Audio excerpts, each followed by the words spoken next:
യേശുവേ നന്ദി, യേശുവേ സ്തുതി, മാതാവേ സ്തുതി. ഞാൻ ഇടുക്കി ജില്ലയിൽ നിന്ന് തൊടുപുഴയിൽ നിന്ന് വരുന്നു. ഞാൻ ആദ്യമായിട്ട് പറയട്ടെ, ഞാനൊരു ഹൈന്ദവ സ്ത്രീയാണ്. ഞാൻ 2019 ജൂലൈ 4-ാം തീയതിയാണ് ഞാൻ ആദ്യമായിട്ട് കൃപാസനത്തിൽ വന്ന് ഞാൻ ഉടമ്പടി എടുത്തത്. എൻ്റെ പേര് രമണി ബാബു. ഞാൻ ഇടുക്കി ജില്ലയിൽ നിന്ന് ഇടുക്കി ജില്ല തൊടുപുഴയിൽ നിന്ന് വരുന്നു. ഞാൻ 2019 ജൂലൈ 4-ാം തീയതിയാണ് ഞാൻ ആദ്യമായിട്ട് മാതാവിൻ്റെ തിരുസന്നിധിയിൽ വന്ന് ഞാൻ ഉടമ്പടി എടുത്തത്. അന്ന് മുതൽ ഞാൻ എൻ്റെ മാതാവിൻ്റെ പ്രത്യക്ഷീകരണ പ്രാർത്ഥന നിരന്തരം ഞാൻ പ്രാർത്ഥിക്കാറുണ്ടായിരുന്നു. അന്ന് മുതൽ എല്ലാ മാസവും ഇവിടെ ജോസഫ് അച്ഛൻ്റെ ധ്യാനം ഉണ്ടായിരുന്നു. എൻ്റെ കൂടെ എൻ്റെ ഒരു സുഹൃത്താണ് എന്നെ ആദ്യം ഇവിടെ കൊണ്ടുവന്നത്. അതിനുശേഷം ഞങ്ങൾ എല്ലാ മാസവും പലരെ കൂട്ടി 10-25 പേര് വെച്ച് ഞങ്ങളിവിടെ എല്ലാ മാസവും ഇവിടെ കൊണ്ടുവരികയും ഉടമ്പടി എടുപ്പിക്കുകയും അവരെയും കൂട്ടി മാസങ്ങൾ തോറും വന്ന് പ്രാർത്ഥനയിൽ സംബന്ധിക്കുകയൊക്കെ ചെയ്തുകൊണ്ടിരുന്നു. പക്ഷെ പിന്നെ കൊറോണ ബാധിച്ചത് കാരണം ഞങ്ങൾ 2020 മാർച്ച് ആയപ്പോഴത്തേനും അത് നിന്നുപോയി. എങ്കിലും ഞാൻ മുടക്കിയിരുന്നില്ല, നിരന്തരം പ്രാർത്ഥിക്കുന്നുണ്ടായിരുന്നു. ഇടയ്ക്ക് ഇവിടെ വരാവുന്ന സമയങ്ങളിലൊക്കെ ഞങ്ങൾ സ്വന്തമായിട്ടും വന്ന് മാതാവിൻ്റെ അടുത്ത് പ്രാർത്ഥിച്ചു പോകാറുണ്ടായിരുന്നു. അങ്ങനെ എനിക്ക് ആദ്യമായിട്ട് എൻ്റെ അമ്മ മാതാവ് തിരുകുമാരൻ വഴി തന്ന ഒരു പ്രത്യേക സാക്ഷ്യമെന്ന് പറയുന്നത്, ഞങ്ങൾക്ക് ആകെ ഒരു 10 സെൻറ്റ് സ്ഥലമേ ഉണ്ടായിരുന്നുള്ളൂ. ആ സ്ഥലത്തേക്ക് ഞങ്ങൾക്കൊരു നടപ്പ് വഴി പോലും ഇല്ലായിരുന്നു, ആധാരത്തിലും അതില്ലായിരുന്നു. 2 അയൽവാസികളാണ് അപ്പുറത്തും ഇപ്പുറത്തും താമസിച്ചുകൊണ്ടിരിക്കുന്നത്. അതിൽ ഒരാളുടെ സന്മനസ്സുകൊണ്ടാണ് ഞങ്ങളുടെ സ്ഥലത്തേക്ക് ഒരു വഴിയായിട്ട് ഞങ്ങൾക്ക് നടപ്പ് വഴി ഉണ്ടായിരുന്നത്. പിന്നീടത് അവരുടെ മുറ്റത്തോട്ടുള്ള വഴിയിൽ നിന്ന് ഞങ്ങൾക്ക് അതിനകത്തോടെ വണ്ടി കയറ്റിക്കൊള്ളാൻ ഒരു അനുമതി തന്നു. അങ്ങനെയാണ് ഞങ്ങളുടെ ഭവനത്തിലേക്ക് ഞങ്ങൾ വണ്ടി കയറ്റുകയും ഇറക്കുകയും ചെയ്തുകൊണ്ടിരിക്കുന്നത്. അതുമൂലം എൻ്റെ മോനൊരു ജോലി കാര്യങ്ങളും കഴിഞ്ഞപ്പോൾ ഞങ്ങൾക്ക് അവിടെ ഞങ്ങളുടെ ഒരു മോശം പെരയായിരുന്നു. അത് കഴിഞ്ഞ് ഞങ്ങൾ ലോണും കാര്യങ്ങളും എടുത്ത് ഒരു പെര പണിത് അപ്പം ഞങ്ങൾക്ക് ആ വഴിയെക്കുറിച്ച് ചിന്തിക്കേണ്ട ഒരു അവസ്ഥ വന്നില്ലായിരുന്നു.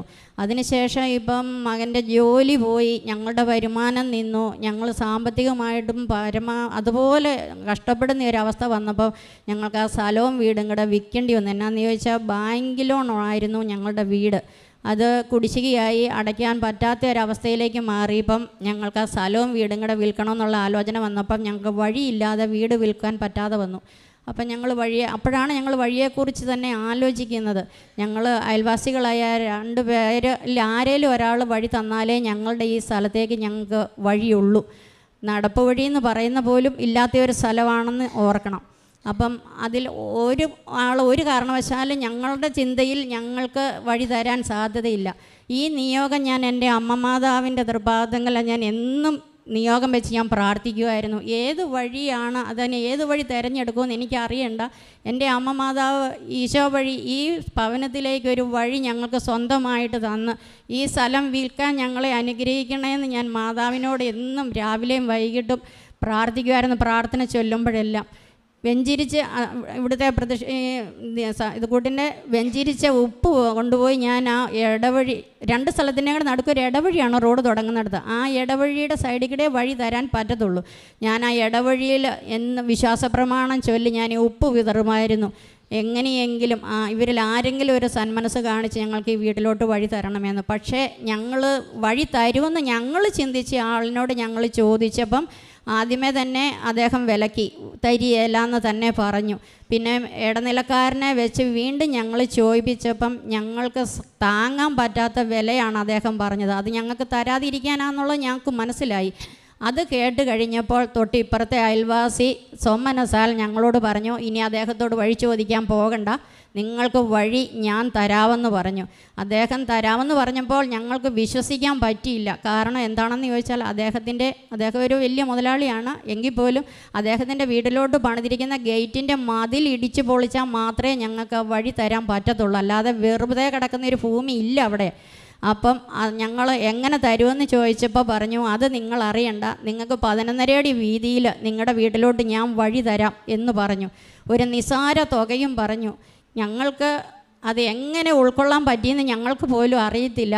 അതുകൊണ്ട് അങ്ങനെ 120 മീറ്റർ നീളത്തിൽ 11.5 അടി വീതിയിൽ ഒരു 10 സെൻറ്റിന് മുകളിലായിട്ടുള്ള സ്ഥലം ഞങ്ങൾക്ക് അദ്ദേഹം വഴിക്ക് തന്നു.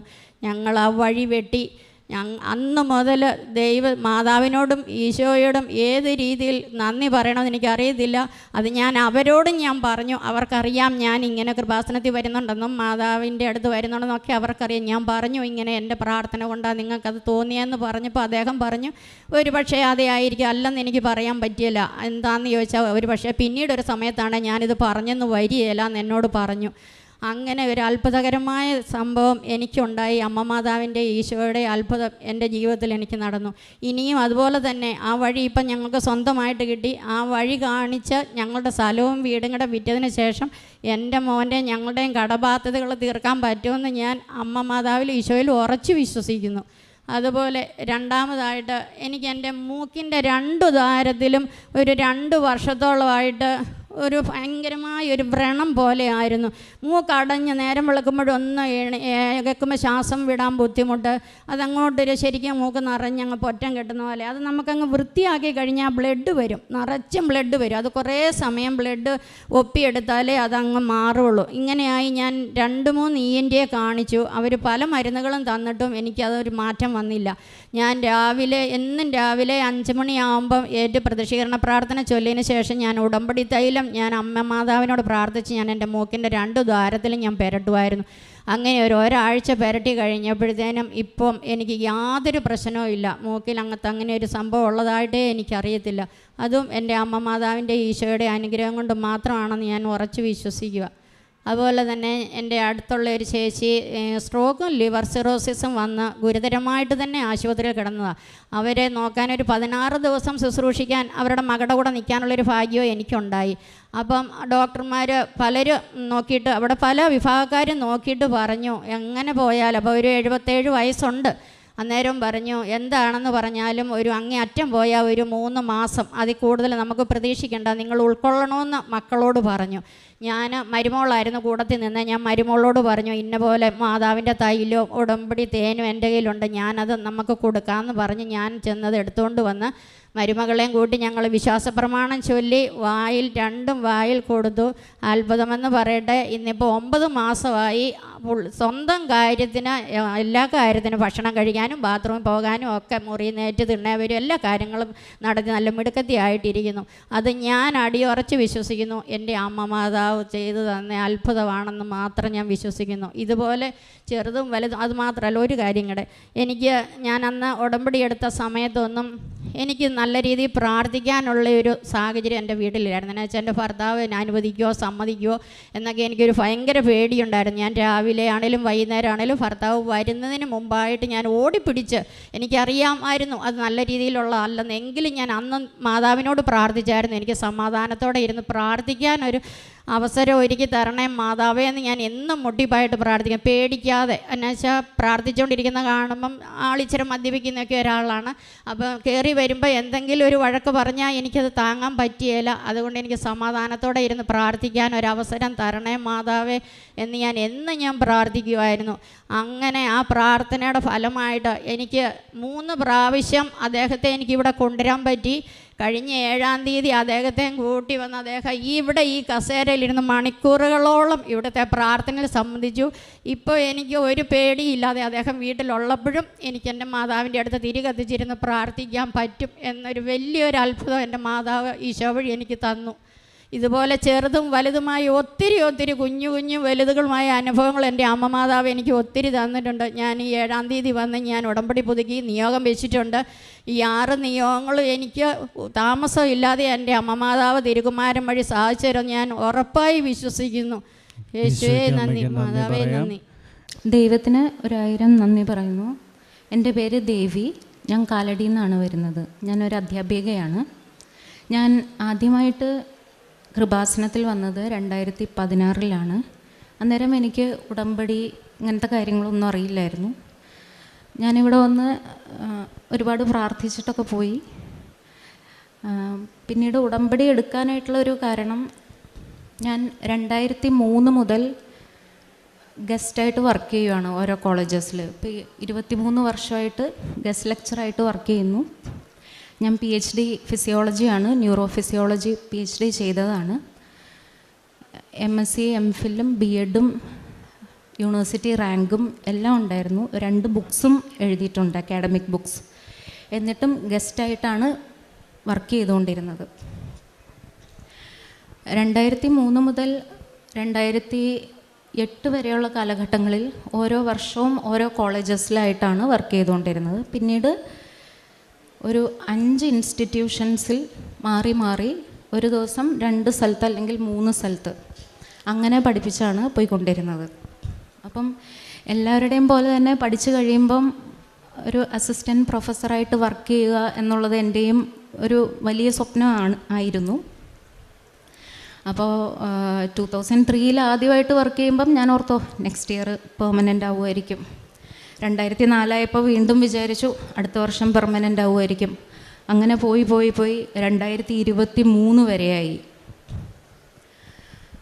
അപ്പോൾ ഞാൻ 2017 ഒരു കോളേജിൽ, നമ്മുടെ എറണാകുളം ഡിസ്ട്രിക്റ്റിലെ വളരെ റെപ്യൂട്ടഡ് ആയിട്ടുള്ള ഒരു കോളേജിൽ ഇൻ്റർവ്യൂ അറ്റൻഡ് ചെയ്യുകയും ഇൻഡെക്സ് മാർക്കിംഗ് ഫസ്റ്റ് എനിക്ക് വരികയും ചെയ്തു. അപ്പം ഞാൻ എക്സ്പെക്റ്റ് ചെയ്തു ഞാൻ റാങ്ക് ലിസ്റ്റിലുണ്ടാവുമായിരിക്കുമെന്ന്.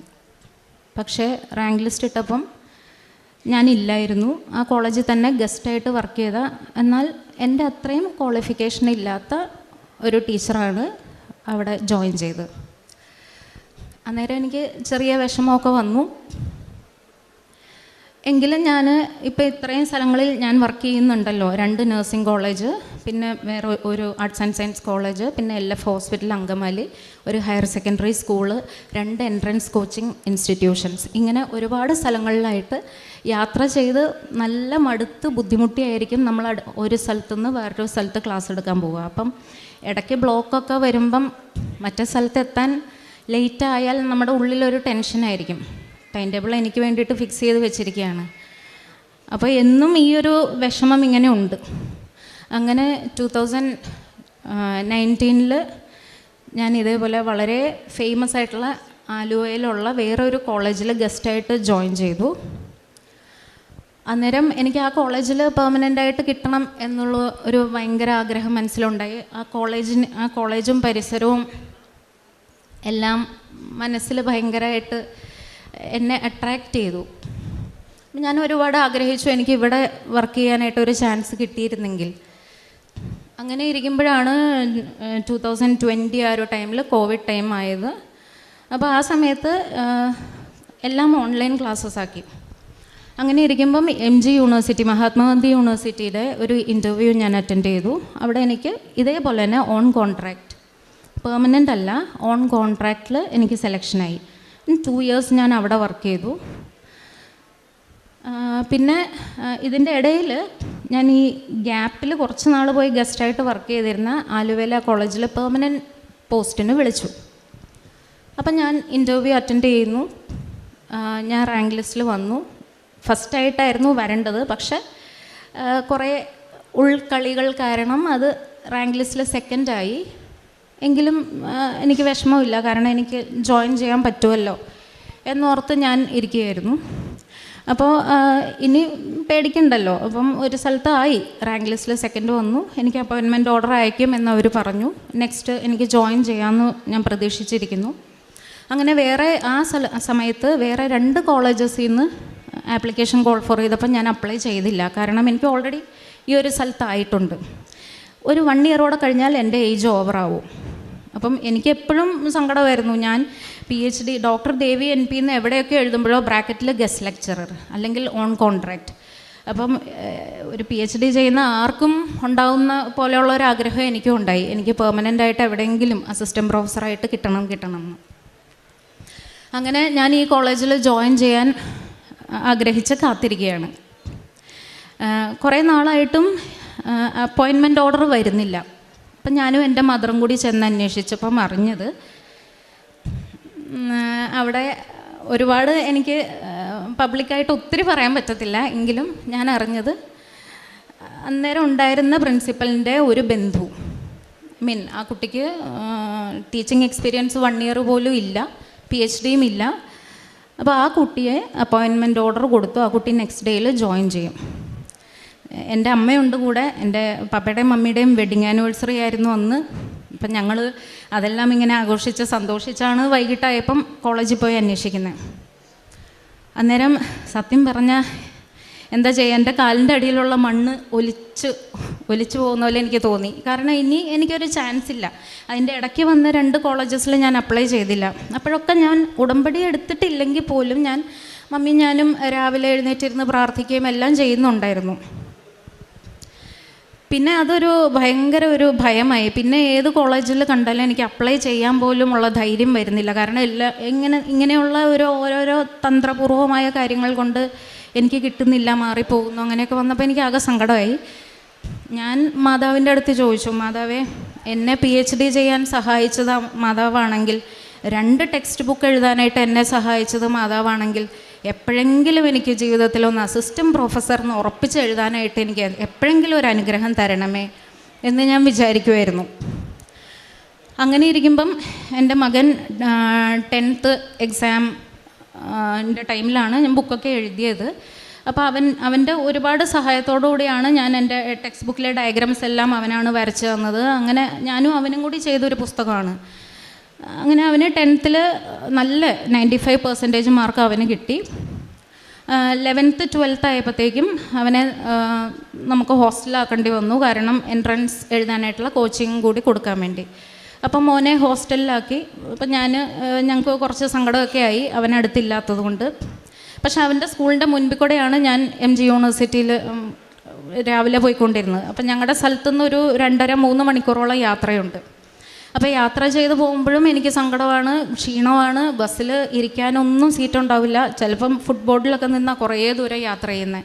അപ്പോൾ ഇവൻ്റെ സ്കൂളിൻ്റെ മുന്നിൽ കൂടെ പോകുമ്പോഴൊക്കെ എനിക്ക് ഇവനെ കാണാത്ത സങ്കടം, എനിക്ക് പെർമനൻ്റായിട്ട് ജോലി കിട്ടാത്ത സങ്കടം, ഇതെല്ലാം ഉണ്ട്.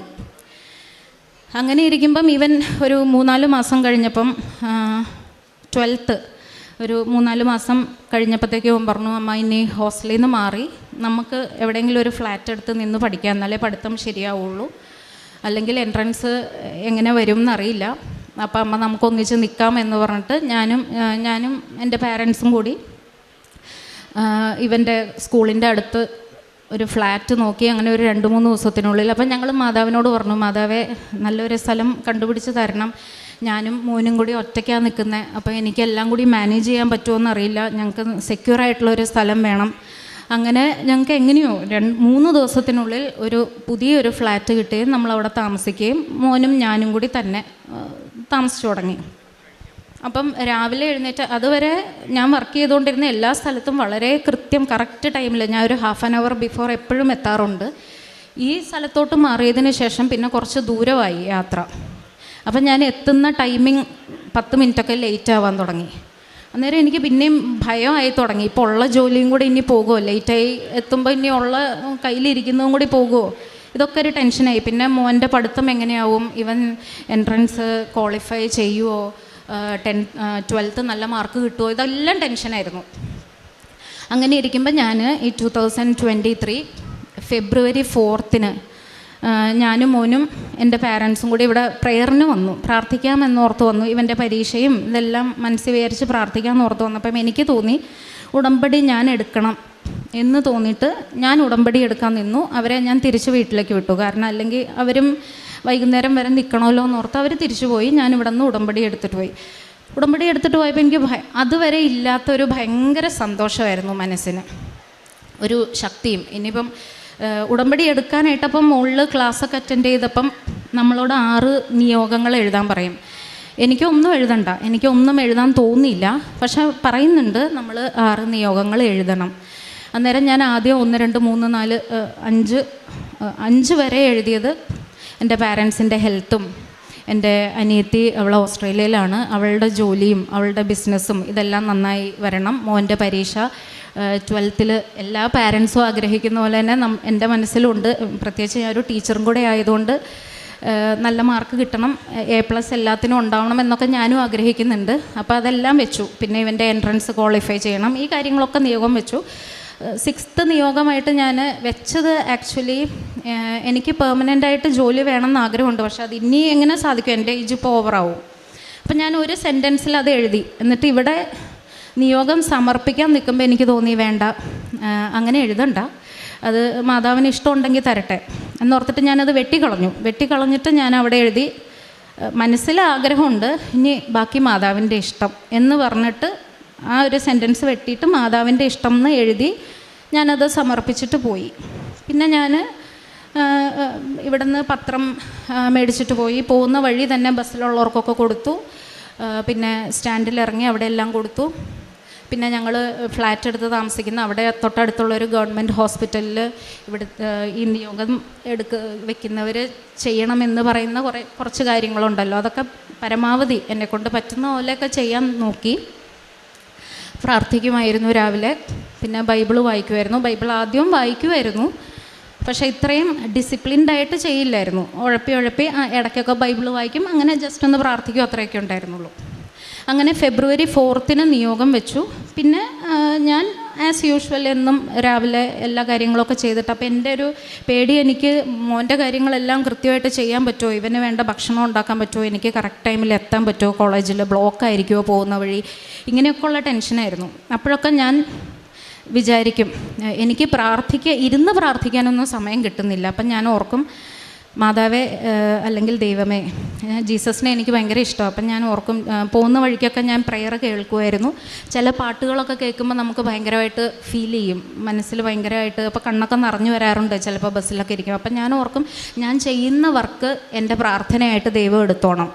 ഞാൻ ഇത്രയും സ്ഥലങ്ങളിൽ ഓടി നടന്ന് പഠിപ്പിക്കുന്നുണ്ട്, എനിക്കതിനൊരു മടിയും തോന്നുന്നില്ല. എൻ്റെ ഞാൻ ചെയ്യുന്ന പ്രവൃത്തികൾ എൻ്റെ പ്രാർത്ഥനയാണെന്ന് ദൈവം വിചാരിക്കുമെന്ന് എപ്പോഴും പറയും. പിന്നെ എന്നെ സ്ട്രൈക്ക് ചെയ്തുകൊണ്ടിരുന്ന ഒരു പാട്ട്, ഇവിടുത്തെ സ്വസ്തി സ്വർലോക റാണി, അതിൻ്റെ അകത്തൊരു സെൻറ്റൻസ് ഉണ്ട്, ഞങ്ങളും നിന്മക്കളല്ലോ.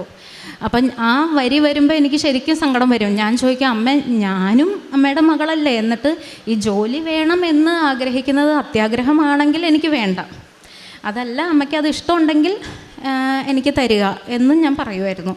അപ്പോൾ ഫെബ്രുവരി 4 കഴിഞ്ഞ് ഒരു 2 വീക്സ് കഴിഞ്ഞപ്പം, എനിക്ക് എൻ്റെ ഓർമ്മ ശരിയാണെങ്കിൽ ഒരു ഫെബ്രുവരി 16 ആയപ്പം ഞാൻ വർക്ക് ചെയ്തുകൊണ്ടിരുന്ന ഒരു കോളേജിലെ പ്രിൻസിപ്പൽ എന്നെ വിളിച്ചു.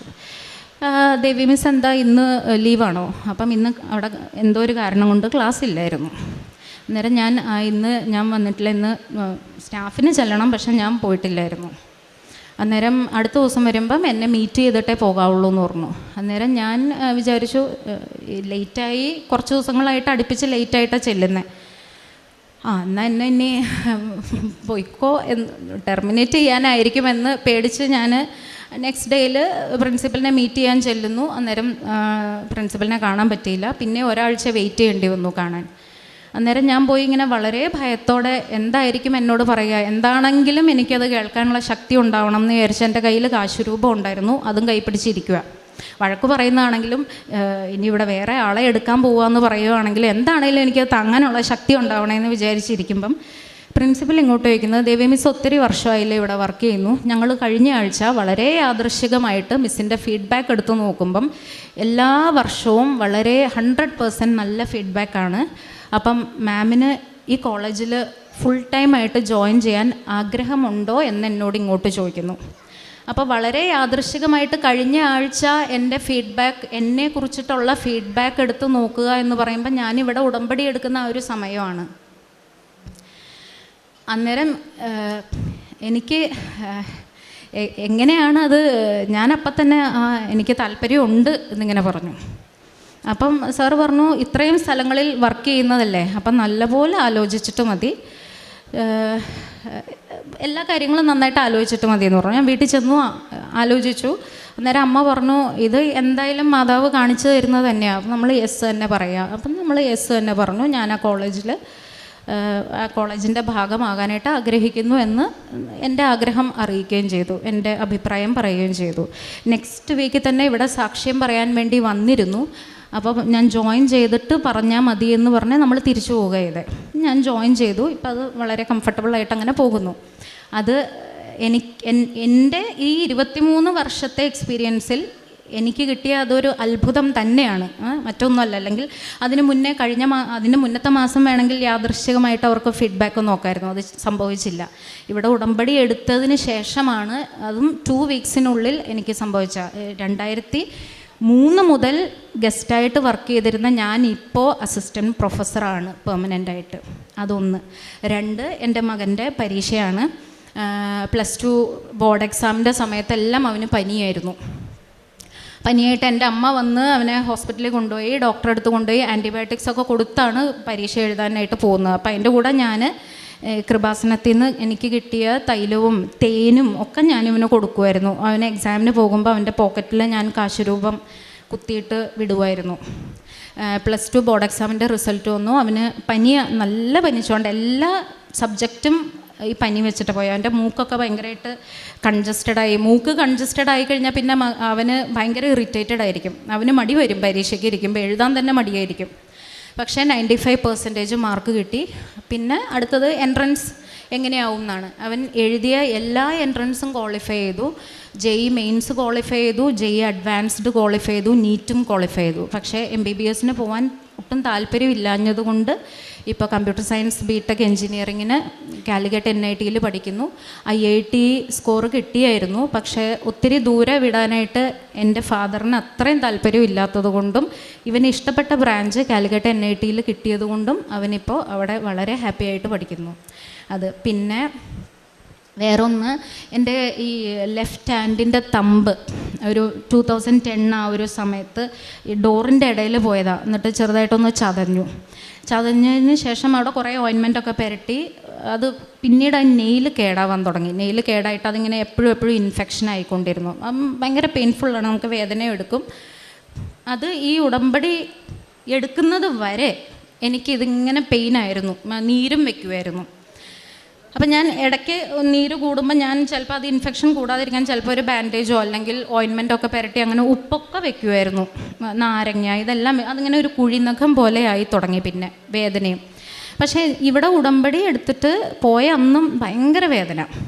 അന്നേരം ഞാൻ പെട്ടെന്ന് എൻ്റെ കയ്യിൽ തൈലമുണ്ടല്ലോ എന്നോർത്ത് ഞാൻ ആ തൈലം എടുത്ത് തേച്ച് കഴിഞ്ഞിട്ട് ശരിക്കും ഞാൻ ഫിസിയോളജിയാണ് എൻ്റെ സബ്ജക്റ്റ്, ഹ്യൂമൻ ഫിസിയോളജിയാണ് എൻ്റെ സബ്ജക്റ്റ്. എന്നിട്ടും എന്നെ വിശ്വസിപ്പിക്കുന്ന രീതിയിൽ ആ തൈലം തേച്ച് ഒരു ½ ആൻ അവറിൻ്റെ ഉള്ളിൽ ആ നീരും കുറഞ്ഞു, ആ കയ്യിലുണ്ടായിരുന്ന ആ പസ്സും പോയി. എങ്ങനെയാണ് സംഭവിച്ചതെന്ന് അതും എനിക്കിപ്പോൾ ഒരത്ഭുതമാണ്. ഇപ്പം എൻ്റെ ആ ഫിംഗറിന് വേദനയില്ല, തമ്പിന് വേദനയില്ല, അവിടുത്തെ നീരും എല്ലാം മാറി, നെയിൽ ക്ലിയറായി. അപ്പം അത് പിന്നെ എൻ്റെ ഫാദർ എപ്പോഴും ഭയങ്കര തുമ്മലായിരുന്നു അച്ഛന്. അപ്പം ഞാൻ ഉടമ്പടി എടുക്കാൻ വന്ന അന്ന് അച്ഛനെയും കൊണ്ടുവന്നിരുന്നു.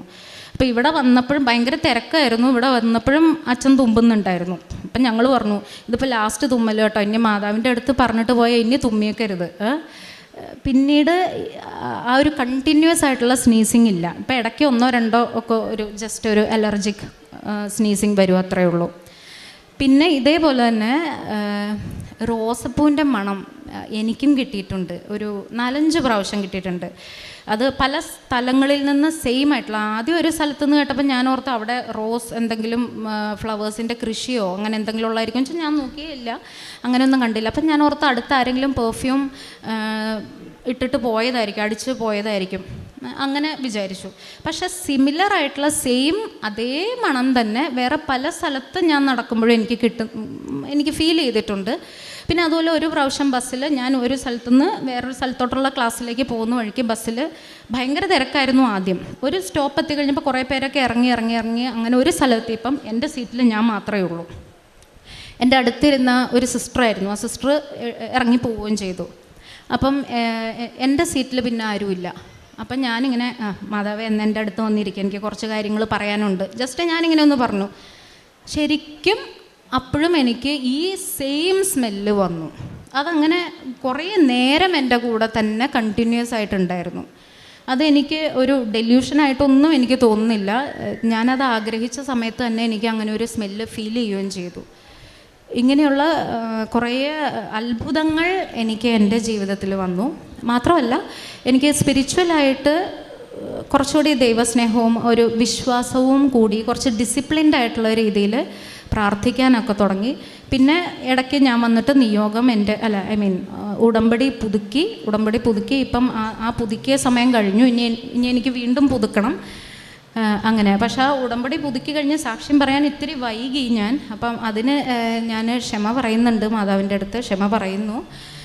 പക്ഷേ നമ്മൾ ഇച്ചിരി ഉടമ്പടി എടുത്തു വെക്കുമ്പം നമ്മൾ ഭയങ്കര ഡിസിപ്ലിൻഡായിട്ട് ചെയ്യും. നമ്മുടെ നിയോഗം നമ്മൾ ആഗ്രഹിക്കുന്ന രീതിയിൽ നടന്നു കഴിയുമ്പോൾ ചിലപ്പോൾ നമുക്ക് ഉഴപ്പാനുള്ളൊരു ടെൻഡൻസിയൊക്കെ വരും. ആ ഒരു ചെറിയ ടെൻഡൻസി എനിക്കും ഈ കുറച്ച് നാളുകളിൽ വന്നു. അപ്പോൾ എനിക്ക് പേടിയാവാൻ തുടങ്ങി. അതുകൊണ്ട് ഞാൻ ഈ ഒരു വിശ്വാസത്തിൽ നിന്ന്, അല്ലെങ്കിൽ ഈ ഒരു ഡിസിപ്ലിൻഡ് ആയിട്ടുള്ള ഈ ഒരു സ്പിരിച്വാലിറ്റിയിൽ നിന്ന് മാറിപ്പോകാനായിട്ട് ഇനി ഞാൻ ആഗ്രഹിക്കുന്നില്ല. അപ്പം ഞാൻ ഇതിങ്ങനെ തുടരാനായിട്ട് തന്നെ ആഗ്രഹിക്കുന്നു. പിന്നെ എൻ്റെ മനസ്സിൽ വരുന്ന വേറൊരു പാട്ടെന്ന് പറഞ്ഞാൽ എല്ലാം എല്ലാം ദാനമല്ലേ, ഇതൊന്നും എൻ്റേതല്ല എന്നൊരു പാട്ടുണ്ട്. ആ പാട്ട് നമ്മൾ കേൾക്കുമ്പോൾ തന്നെ നമ്മളിൽ എന്തെങ്കിലും ഒരു അഹങ്കാരത്തിൻ്റെ ഒരു കണികയുണ്ടെങ്കിൽ അത് അന്നേരം തന്നെ ഇല്ലാതാവും.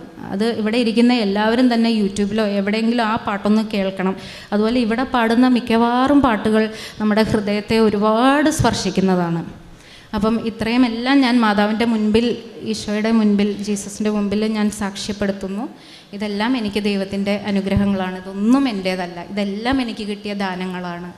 തൻ്റെ വ്യക്തിപരമായ ജീവിതത്തിൽ തനിക്ക് ലഭിച്ചൊരു ജോലിയെക്കുറിച്ചും ആണ് ഡോക്ടർ ആദ്യം സംസാരിച്ചത്. 23 വർഷമായിട്ട് ഒരു സ്ഥിരം ഒരിടത്ത് ലെക്ചറായിട്ട് നിൽക്കണമെന്നുള്ള ആഗ്രഹവും വന്നതും ഇവിടെ ഒന്ന് ഉടമ്പടി എടുത്ത ഏകദേശം ആ സമയത്ത് ഡോക്ടർ തന്നെ ഒരു പഠിപ്പിക്കുന്ന ഒരാളായതുകൊണ്ട് തന്നെ അതിൻ്റെ ഒരു ലോജിക്കും കാര്യങ്ങളൊക്കെ ഡോക്ടർ തന്നെ ഇവിടെ വ്യക്തമായിട്ട് പറഞ്ഞിട്ടുണ്ട്. അതേ സമയത്ത് തന്നെ അങ്ങനെ ഒരു ഫീഡ്ബാക്ക് എടുത്ത് നോക്കുവാനും എനിക്ക് ജോലി ലഭിക്കുവാനും ഇടവന്നു എന്നുള്ളതും, പിന്നെ വ്യക്തിപരമായിട്ട് തനിക്കുണ്ടായ സൗഖ്യത്തിനെക്കുറിച്ചും പറയാനുണ്ട്. അത് ഉടമ്പടി തൈലത്തിലൂടെ ലഭിച്ച സൗഖ്യം.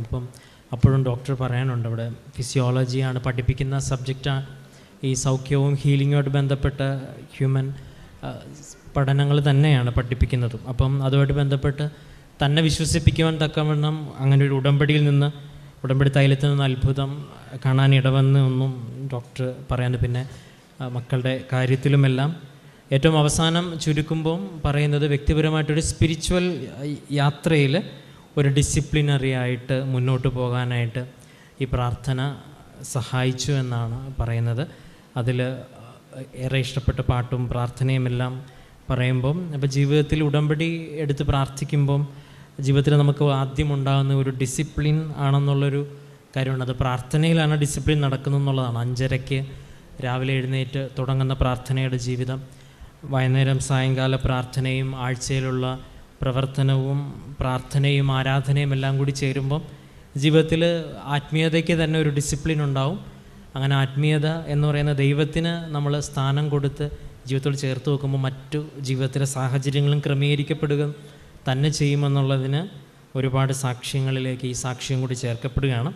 ഏറെ പ്രത്യേകിച്ച് തൻ്റെ വ്യക്തിപരമായ ജീവിതത്തിൽ ലഭിച്ച ജോലിക്കും അല്ലെങ്കിൽ തൊഴിലിനും മുൻപോട്ടുള്ള കാര്യത്തിനെല്ലാം ലഭിച്ച ആത്മീയമായ ഉണർവിനെയും പ്രതി നമുക്ക് നിറഞ്ഞ കരങ്ങളടിച്ച് ദൈവത്തിൻ്റെ നാമം മഹത്വപ്പെടുത്താം. അത്യപൂർവ